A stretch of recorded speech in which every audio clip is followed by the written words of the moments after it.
Inilah 6 formasi CPNS 2024 dengan peminat sedikit. Butuh 809 pegawai, daftar sekarang. Namun sebelum itu jangan lupa untuk subscribe ya teman-teman, karena untuk channel ini akan memberikan informasi tentang pendidikan P3K dan CPNS 2024. Pada seleksi CPNS tahun 2024, beberapa kementerian dan instansi di tingkat pusat masih kekurangan pelamar. Berdasarkan data terkini dari BKN hingga 28 Agustus kemarin, ada sebanyak 1.023.825 pelamar telah memilih instansi yang diinginkan. Dari jumlah tersebut, 212.565 pelamar telah resmi menyelesaikan pendaftaran atau submit. Meski demikian, beberapa kementerian masih belum banyak diminati. Bagi pelamar yang belum menentukan pilihan, kementerian-kementerian ini bisa menjadi opsi yang menarik untuk dipertimbangkan dalam seleksi CPNS kali ini. Formasi CPNS yang sepi peminat yang pertama adalah Sekretariat Jenderal Majelis Musyawaratan Rakyat atau Sekjen MPR, formasi 25, pelamar yang submit baru 62. Sekretariat Jenderal MPR merupakan salah satu instansi yang paling sepi peminat pada CPNS 2024. Dengan hanya 62 pelamar yang telah submit untuk 25 formasi, peluang untuk diterima di instansi ini tergolong cukup tinggi. Meskipun demikian, para pelamar harus tetap mempersiapkan diri dengan baik mengingat kompetisi dalam seleksi CPNS selalu ketat. Sekjen MPR menawarkan kesempatan untuk bekerja di jantung lembaga legislatif Indonesia, berperan dalam mendukung fungsi MPR yang krusial dalam sistem politik negara. Nah, yang kedua adalah Sekretariat Jenderal Komisi Nasional Hak Asasi Manusia atau Sekjen Komnas HAM, di mana formasinya itu ada 38 dan juga pelamarnya yang submit baru 72. Komnas HAM sebagai lembaga penggerak di bidang perlindungan dan penegakan hak asasi manusia juga menjadi salah satu kementerian dengan jumlah pelamar yang minim, di mana hanya 72 orang yang submit untuk 38 formasi yang tersedia.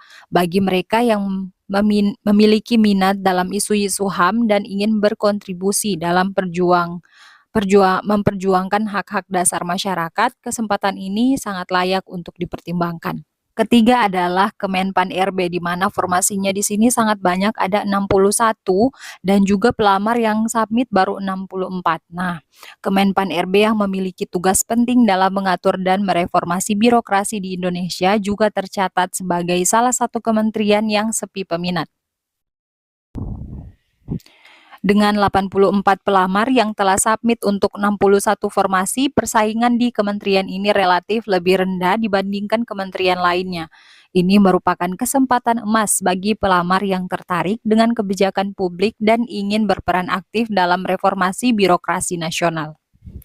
Nah, yang keempat itu ada yang BNPT, di mana BNPT sendiri membuka formasi sebanyak 194 dan pelamar yang baru submit adalah 173. Jadi ini masih kurang ya Bapak Ibu.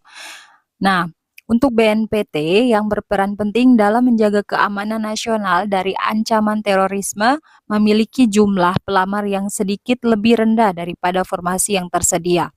Dengan 173 pelamar untuk 194 formasi, peluang untuk diterima di BNPT cukup terbuka lebar. Jadi jikalau memang untuk yang pelamar 173 ini telah passing grade semuanya, maka akan diterima di BNPT. Bagi pelamar yang memiliki minat pada bidang keamanan nasional dan ingin berkontribusi dalam upaya penanggulangan terorisme, BNPT menawarkan karir yang penuh tantangan dan tanggung jawab. Nah, yang kelima adalah Sekjen Wartanas, di mana formasi yang disediakan adalah 64 dan juga pelamar yang submit adalah 173.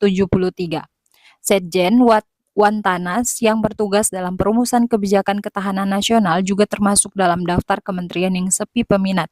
Dengan hanya 173 pelamar yang submit untuk 64 formasi ini memberikan peluang besar bagi pelamar yang tertarik dengan isu-isu strategis dengan pertahanan negara. Instansi ini menawarkan lingkungan kerja yang strategis dan penuh dinamika, sesuai bagi mereka yang tertarik dengan analisis kebijakan dan isu-isu ketahanan nasional. Selanjutnya ada Kemenko PMK, di mana membuka 65 formasi dan juga pelamar yang submit baru 181. Kemenko PMK yang bertanggung jawab dalam koordinasi kebijakan pembangunan manusia dan kebudayaan juga masih mengalami minimnya peminat. Nah, hanyalah 181 pelamar yang submit untuk 65 formasi yang tersedia.